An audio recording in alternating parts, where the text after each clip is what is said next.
Welcome back to Don't Sleep, where the darkness becomes your comfort and nightmares become your lullabies. I'm your host, and tonight, as the world settles into slumber around you, I invite you to join me on a journey into the shadows. Whether you're lying in bed with the covers pulled tight or sitting alone in a dimly lit room, you've come to the right place. This is a channel for those who find peace in the macabre, comfort in the chilling, and rest in the restless tales of the unknown. Be sure to like, subscribe, and comment below. And remember, don't sleep. The Whispering House. The wind howls differently in Millbrook, Pennsylvania. Ask any resident of this forgotten town nestled deep in the Allegheny Mountains, and they'll tell you the same thing. The wind carries secrets here, secrets that were never meant to be unearthed. But on the night of October 13th, 1987, the wind wasn't the only thing whispering in the darkness. Our story begins with the Kellerman family. Thomas Kellerman, a soft-spoken accountant with tired eyes and calloused hands. His wife, Margaret, a former schoolteacher whose laughter had grown quieter with each passing year. And their daughter, 8-year-old Emma, a child whose imagination was about to become her family's nightmare. The Kellermans had moved to 1247 Sycamore Street just 6 months earlier. The house was a steal, the realtor had said. Victorian architecture, original hardwood floors, and a price that seemed too good to be true. It was. The first sign something was wrong came in September. Emma had started talking to herself, or so her parents thought. Margaret would find her daughter in her bedroom, having animated conversations with empty space. When questioned, Emma would simply smile and say she was talking to the lady in the walls. Children have imaginary friends. That's what Dr. Phillips, the family pediatrician, assured them. Perfectly normal for a child adjusting to a new home, a new school, a new life. But imaginary friends don't leave fingerprints on frost-covered windows. They don't move furniture in the middle of the night. And they certainly don't know the names of dead children. Thomas first noticed the sounds in early October. Soft scratching inside the walls, like fingernails dragging across wood. The house was old, he reasoned. Mice, perhaps, or the settling of ancient timber. Margaret heard them too, but what she heard wasn't scratching. It was whispering. "Thomas," she said one evening, her voice barely above a whisper itself. I think someone's in the house with us." Thomas laughed. Not a cruel laugh, but the nervous kind that people make when they're trying to convince themselves that everything is normal. He checked every room, every closet, every corner where shadows gathered like conspirators. The house was empty, but the whispering continued. On October 10th, 3 days before that terrible night, Emma made an announcement that chilled her parents to the bone. "Mama," she said over breakfast, her small voice cutting through the morning silence like a blade. "The lady in the walls told me something." Margaret's coffee cup trembled in her hands. "What did she tell you, sweetheart?" "She said she's been waiting for us. She said she's been waiting for a very long time." "And Mama?" "She said she's not alone." That evening, Thomas decided to investigate. Armed with a flashlight and a crowbar, he descended into the basement of 1247 Sycamore Street. the basement that the realtor had quickly glossed over during their tour, the basement with a locked door that came with no key. The door splintered easily under the crowbar's pressure. What Thomas found behind that door would haunt him for the rest of his life. The room was small, windowless. The walls were covered in scratches, thousands of them carved deep into the wood. But these weren't random marks. They formed words, names, dates. Sarah Mitchell, age 7, 1962. David Chen, age 9, 1971. Rebecca Foster, age 6, 1979. 15 names in total, 15 children, all between the ages of 6 and 10, all reported missing from Millbrook over the past 30 years. But the most disturbing discovery wasn't the names carved into the walls. It was what Thomas found in the corner of that hidden room. A small pile of children's belongings, toys, clothes, shoes, and a diary. The diary belonged to Harold Wickham, the house's previous owner, a man who had lived alone at 1247 Sycamore Street for over 40 years before his death in 1986. A man whom neighbors described as quiet, unassuming, and unnaturally interested in the local children. Thomas read the diary that night, his hands shaking with each turned page. The entries detailed Harold's obsession with collecting children, his belief that their innocence could somehow preserve his own youth, his descent into madness as he created elaborate fantasies about keeping them forever in his special room. But the final entry, dated just days before Harold's death, was different. It wasn't written in Harold's handwriting. "We see you reading this. We know you found us. The new family seems nice. The little girl looks just like Sarah did. Tell them we said hello." Thomas dropped the diary and ran. October 13th, 1987. 11:47 p.m. The Kellerman family was awakened by screaming. But it wasn't Emma screaming. It was coming from inside the walls. Margaret found Emma standing in the hallway, perfectly calm, perfectly still. She was facing the wall, her small hand pressed against the faded wallpaper. "Emma," Margaret whispered. "Emma, what are you doing?" Emma turned, and in the dim hallway light, Margaret saw something that would follow her into every nightmare for years to come. Emma was smiling, but it wasn't Emma's smile. "She wants to show me the room, Mama," Emma said in a voice that didn't quite sound like her own. "All the children are waiting for me there. They want me to play with them. Forever and ever and ever. What happened next depends on who tells the story." 1247 Sycamore Street stands empty today, has stood empty for 37 years. The city has tried to demolish it twice, but each demolition crew has quit after reporting unusual disturbances. Sounds coming from inside the walls, children's voices whispering. But if you ask the current residents of Millbrook about the house on Sycamore Street, they'll tell you something interesting.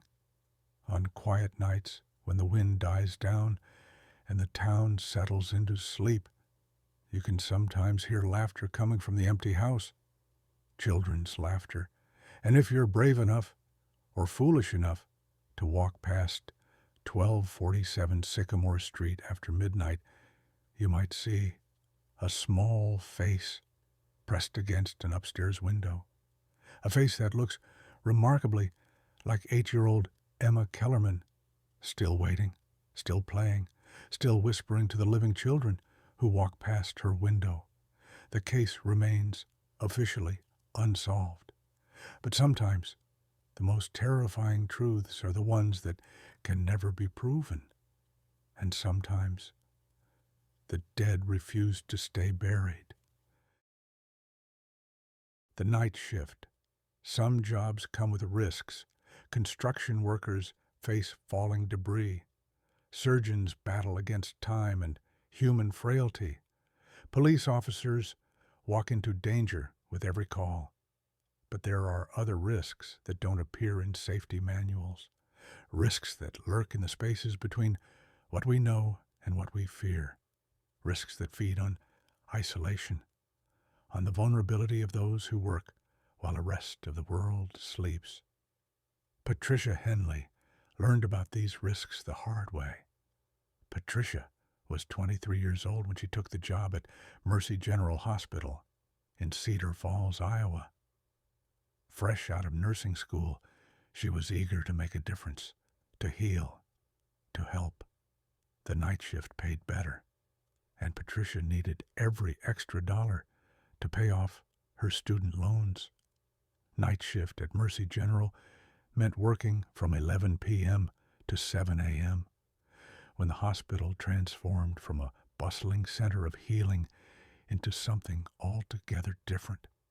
The fluorescent lights seemed dimmer, the hallways stretched longer, and the sounds were never quite what they should be.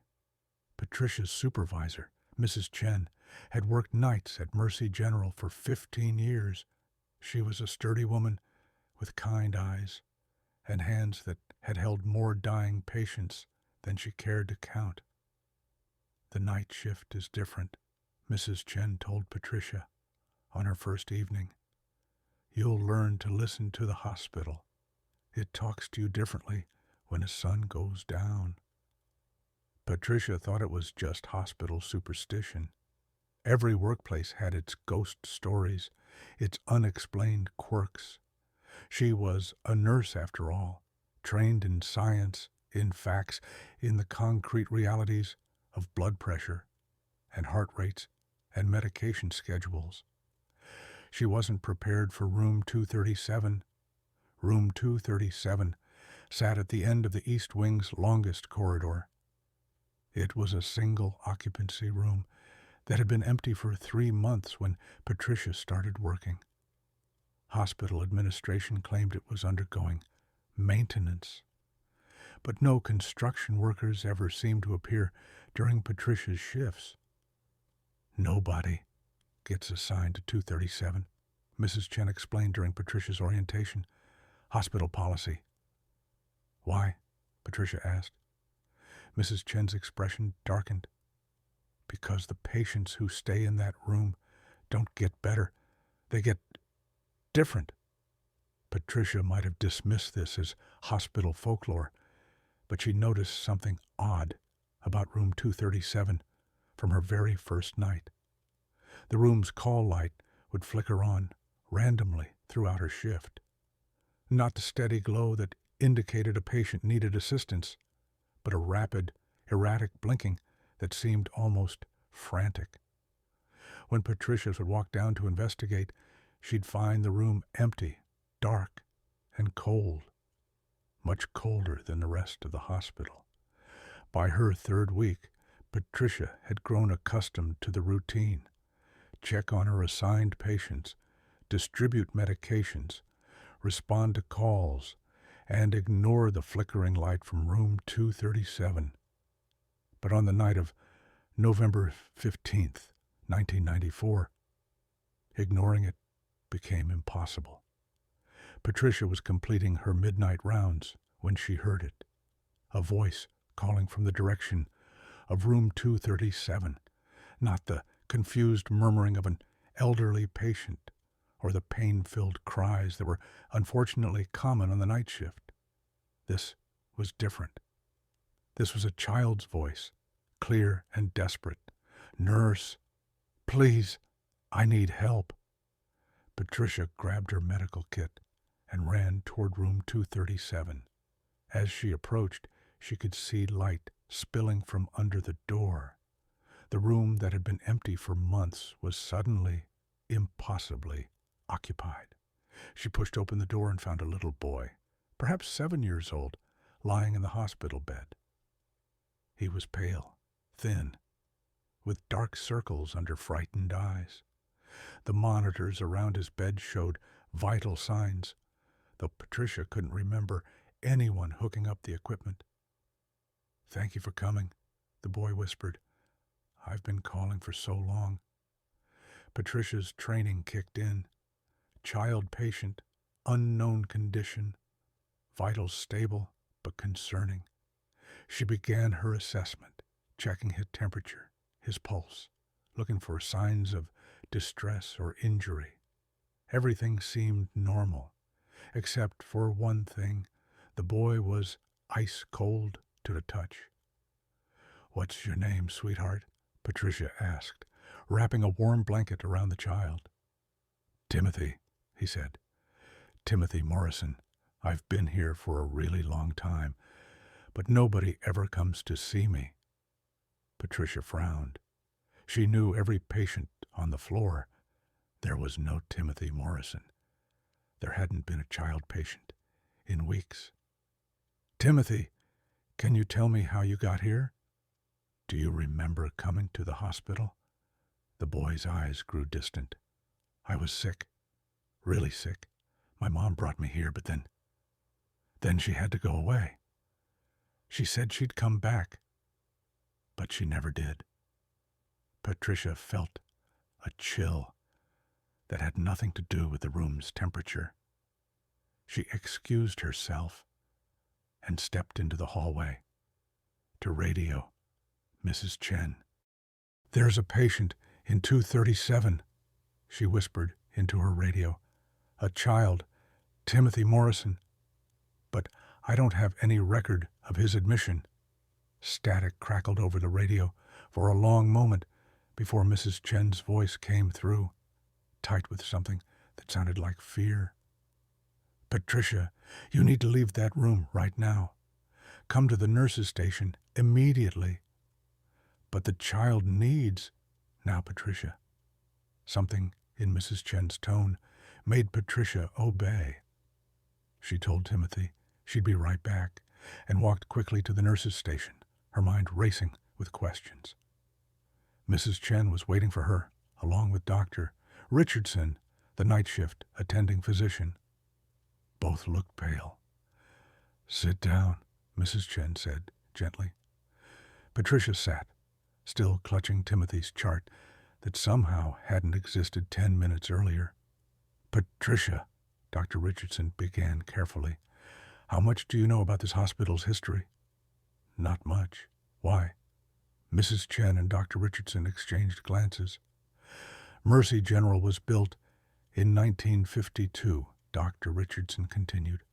"But before that, this was the site of Cedar Falls Children's Home, an orphanage." Patricia felt something cold settle in her stomach. "In 1951, there was a fire, electrical malfunction, in the middle of the night. 23 children died, including a 7-year-old boy named Timothy Morrison."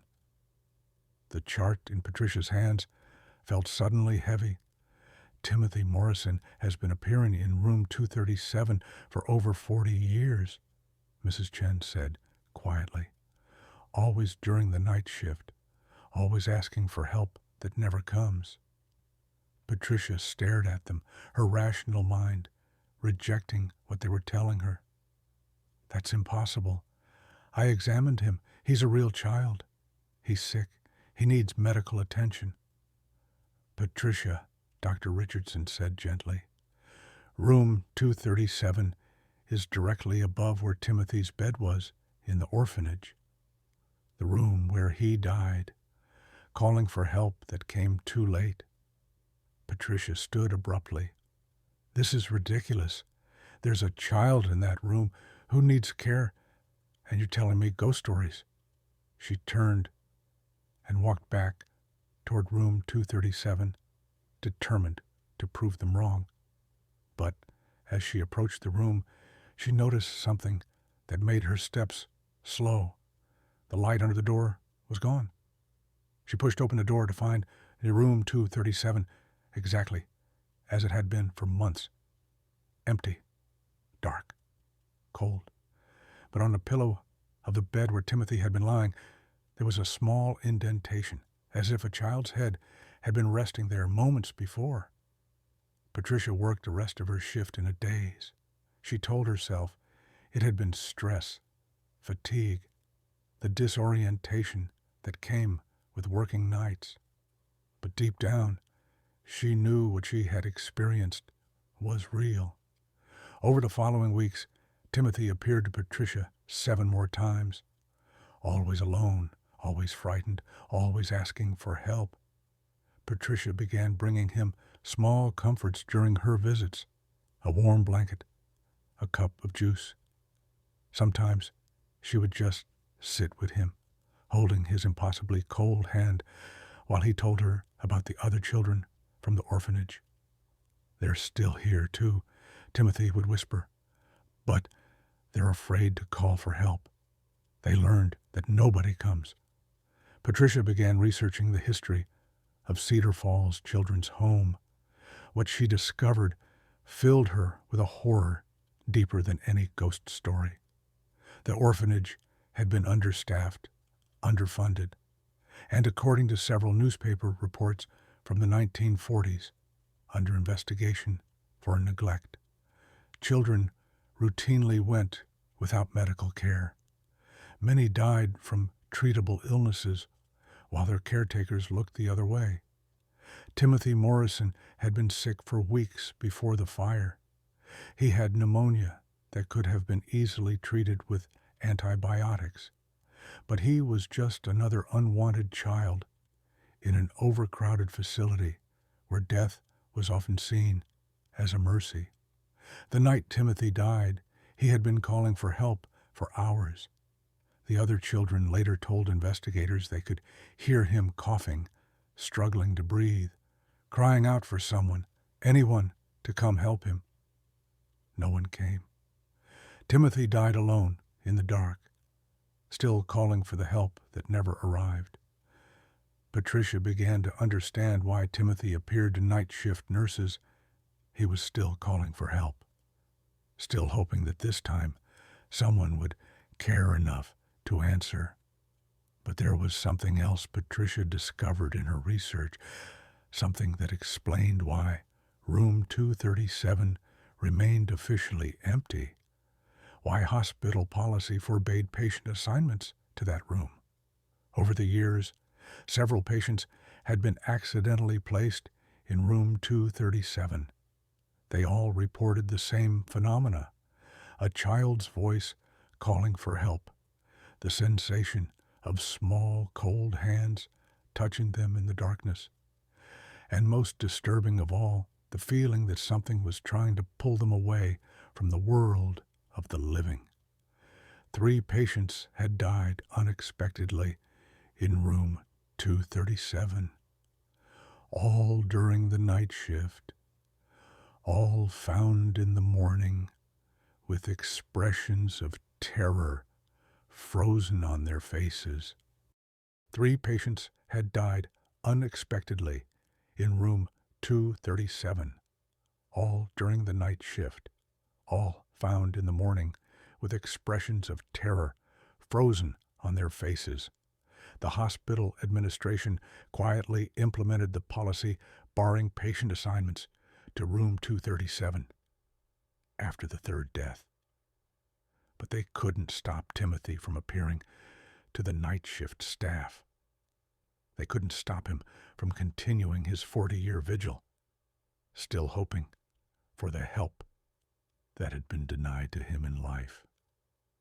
Patricia's final encounter with Timothy came on December 23, 1994. She had worked at Mercy General for just over 2 months, and the encounters with Timothy had begun to take their toll.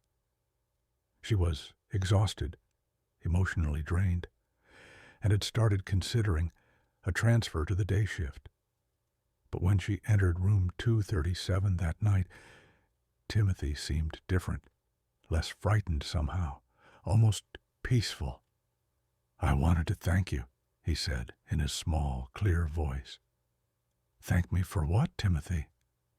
"For coming when I called, for not being afraid, for caring." Patricia felt tears welling in her eyes. "I wish I could do more for you. I wish I could help you the way you needed to be helped." Timothy smiled, and for a moment he looked less like a sick child and more like the angel Patricia had sometimes imagined him to be. "You did help me," he said. "You showed me that there are people who answer when someone calls for help, that not everyone looks away." Timothy reached out his small, cold hand and touched Patricia's face. His touch was gentle, grateful. "I think I can rest now," he whispered. Patricia blinked, and Timothy was gone. She never saw him again. Patricia transferred to the day shift in January 1995. She continued working at Mercy General for another 15 years, eventually becoming head of pediatric nursing. She never spoke publicly about her encounters with Timothy, but those who worked with her noticed something about her approach to her young patients. She never failed to answer a call for help. No matter how small, how seemingly insignificant, Patricia would drop everything to respond to a child in need.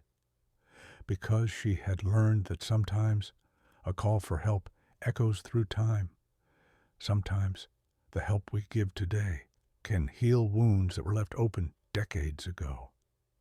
Room 237 at Mercy General Hospital remains empty to this day.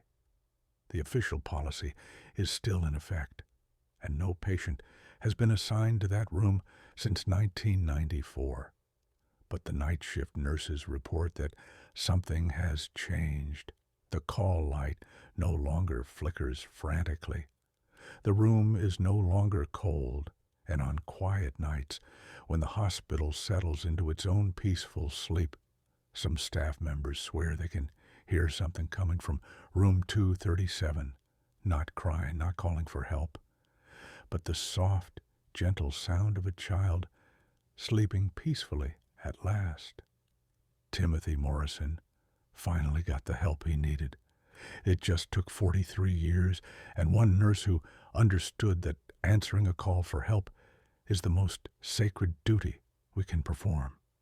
Some wounds heal slowly. Some cries for help echo across decades. But sometimes love and compassion can reach across even death itself, bringing peace to those who have waited far too long for someone to care. Timothy Morrison was 7 years old when he died. He was still 7 years old when he finally learned to rest. The recording. In 1996, the Riverside County Police Department received what would become known as the most disturbing evidence submission in their history. It arrived in a manila envelope with no return address, postmarked from San Bernardino, but containing no identifying information about the sender. Inside was a single cassette tape and a handwritten note that read, "Found this in my dead brother's things. Thought you should hear it. Don't try to find me."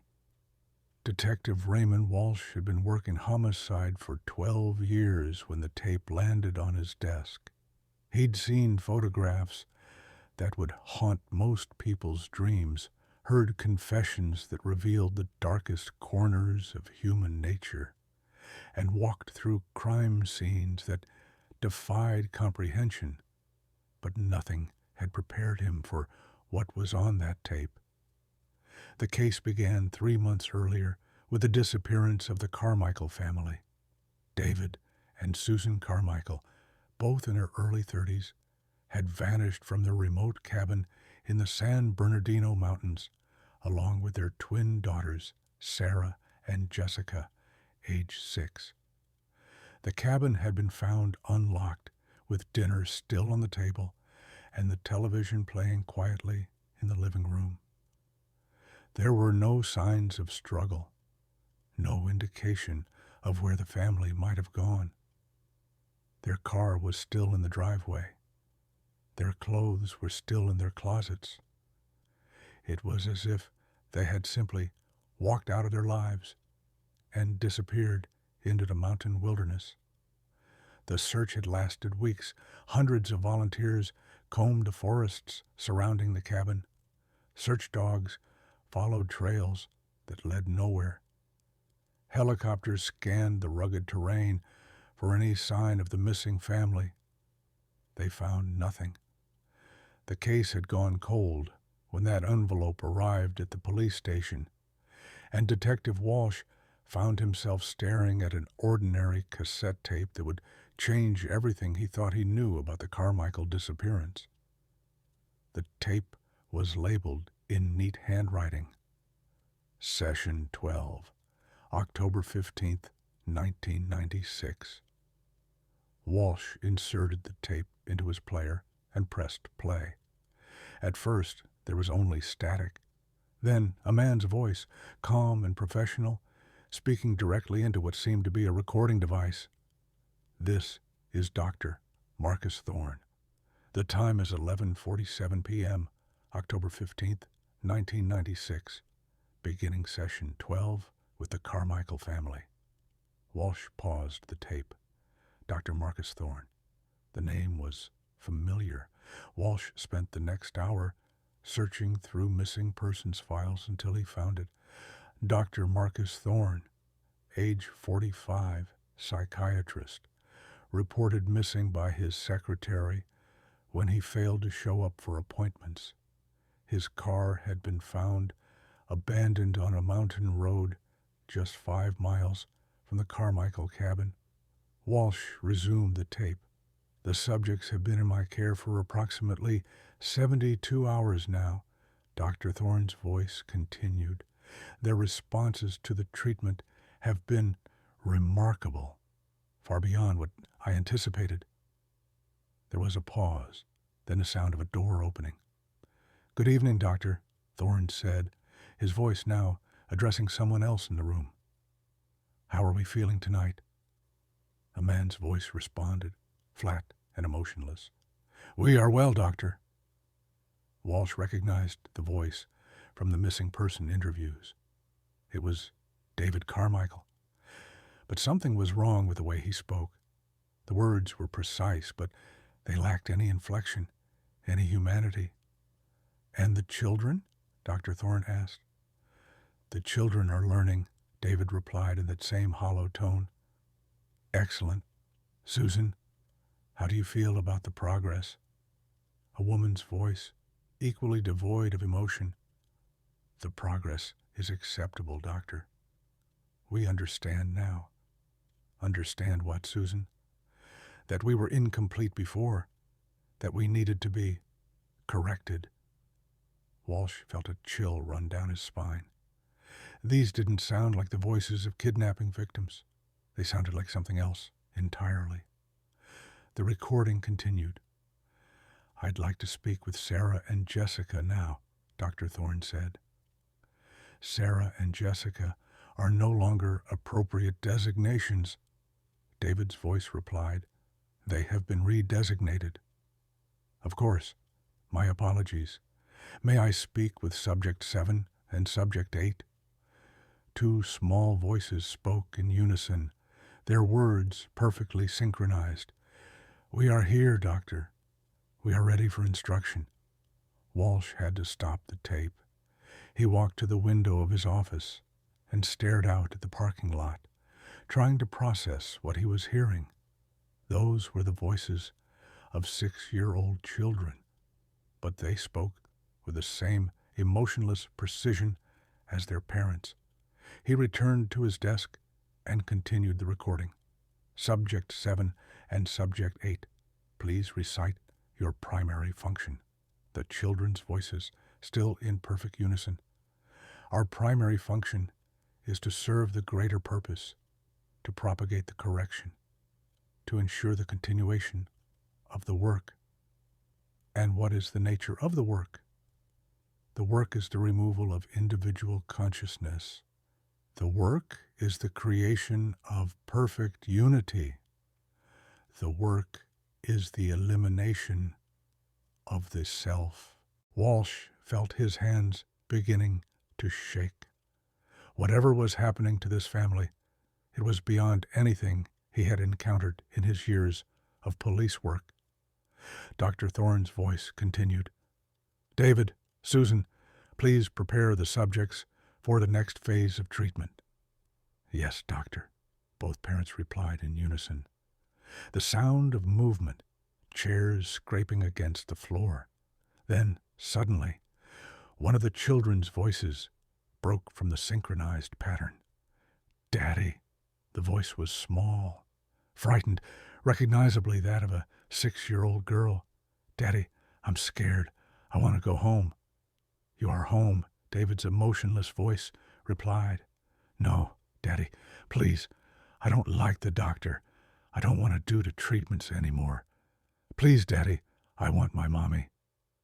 I am not your daddy, David replied. I am Subject 5. You are Subject 7. These designations are correct. Your previous identity was an error that has been corrected. The child began to cry, the sound heartbreaking in its terror and confusion. The correction is incomplete in Subject 7, Dr. Thorne observed clinically. We'll need to increase the intensity of the next session. No, the child screamed. I'm Sarah Carmichael.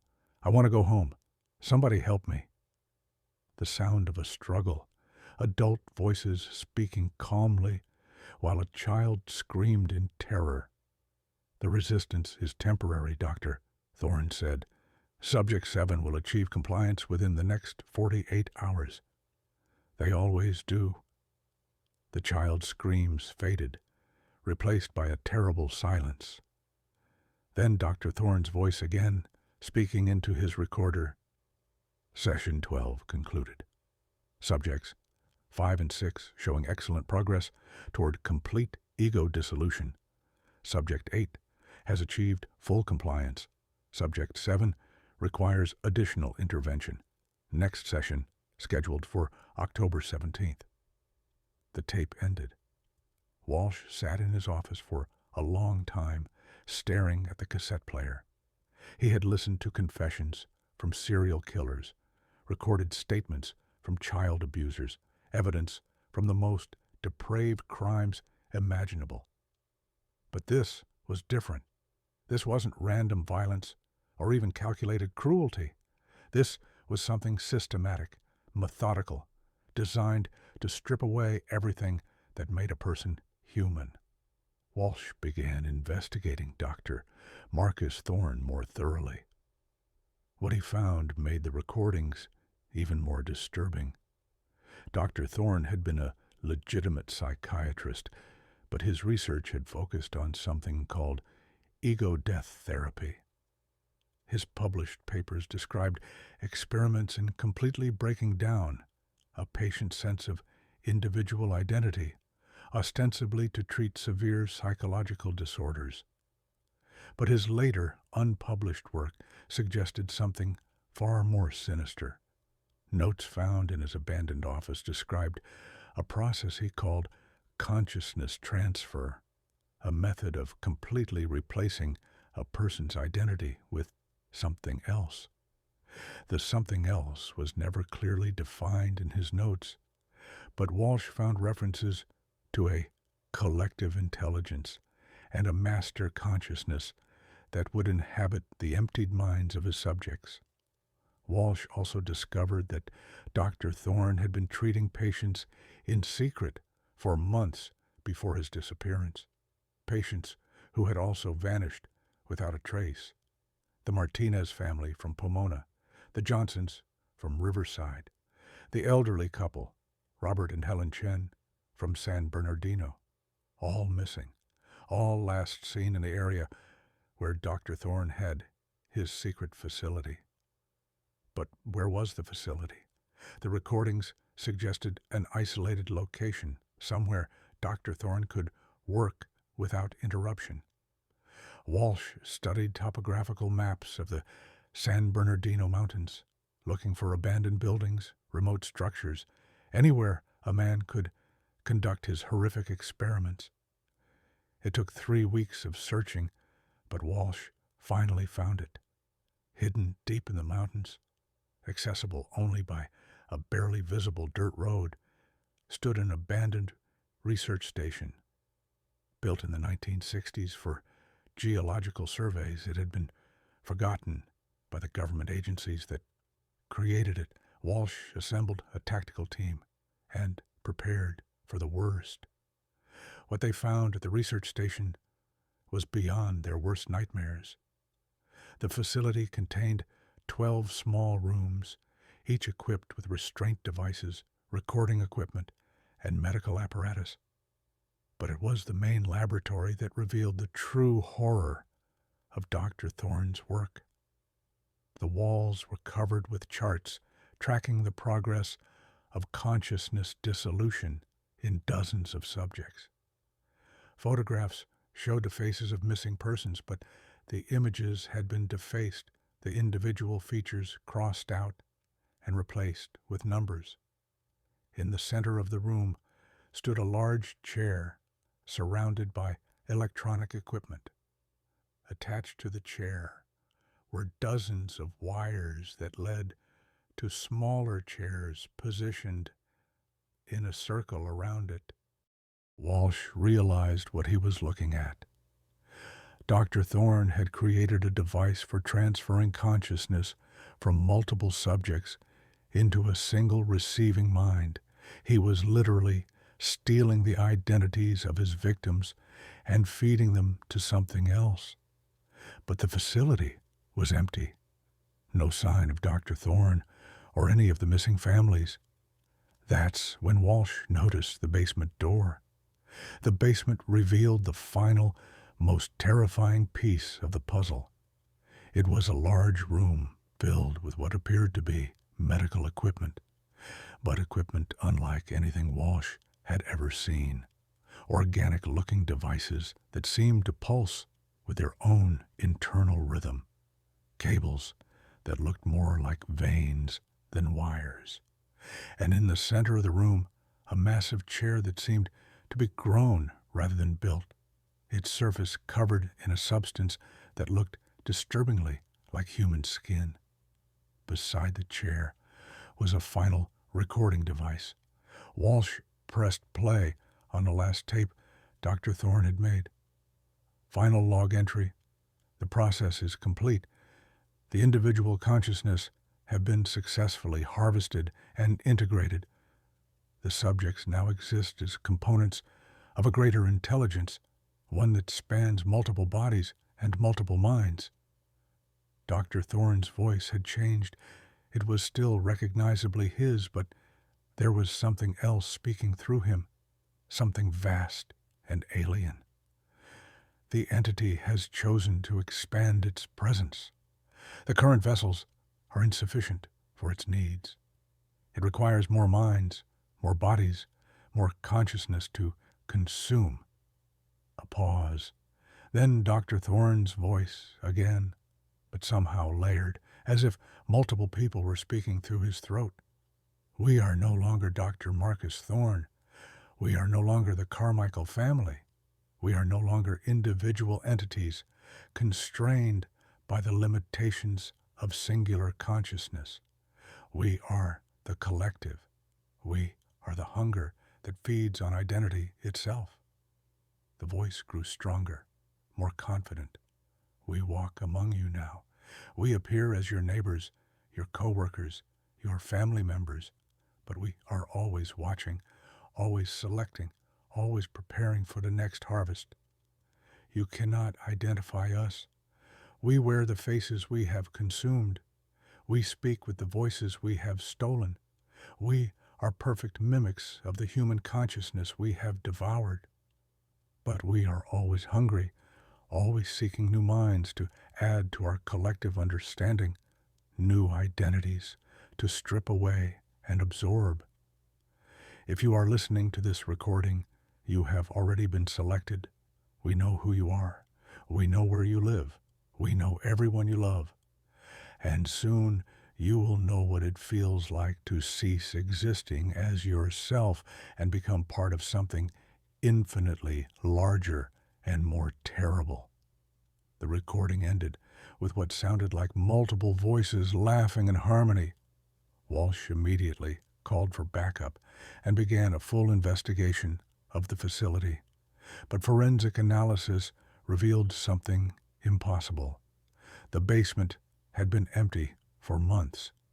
There was no evidence that anyone had been in the facility for at least half a year.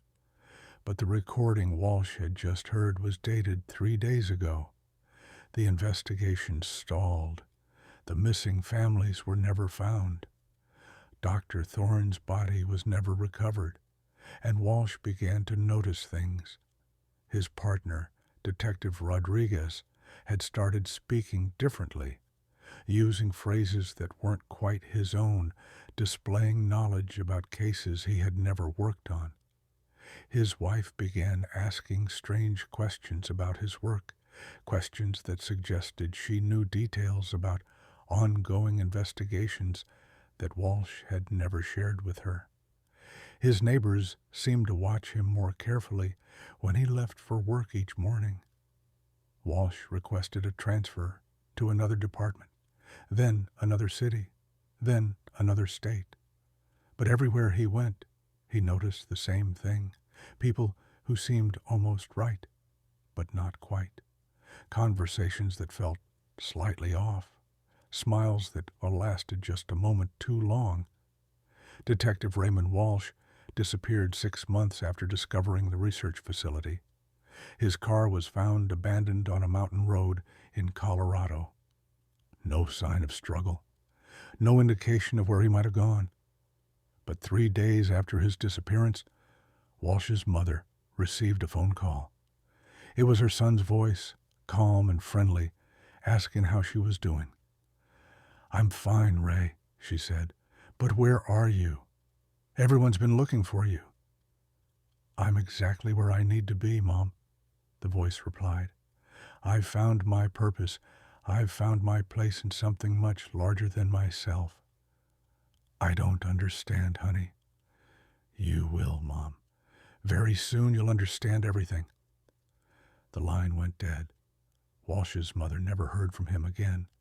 But sometimes, late at night, she receives phone calls from numbers she doesn't recognize. When she answers, she hears her son's voice. But he's not alone.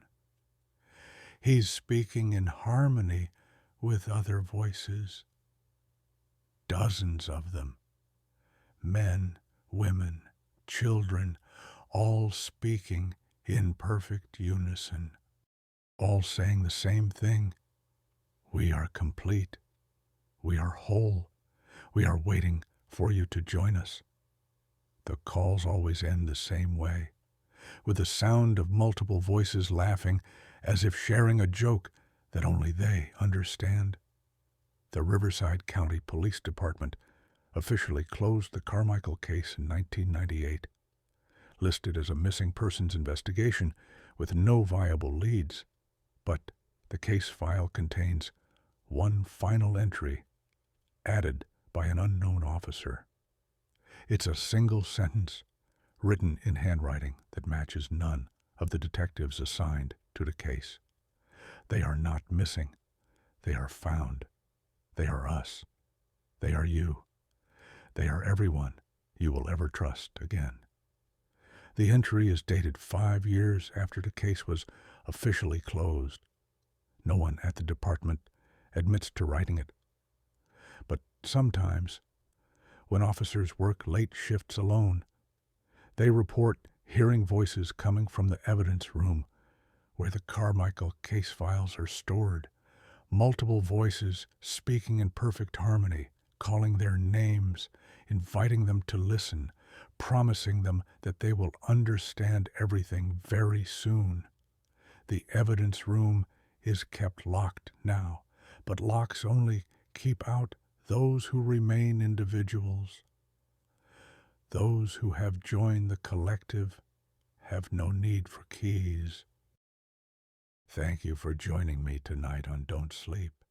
Until next time, remember to check your locks, listen carefully to the voices around you, and always, always answer when someone calls for help. You never know who might be doing the calling. Sleep tight, if you can.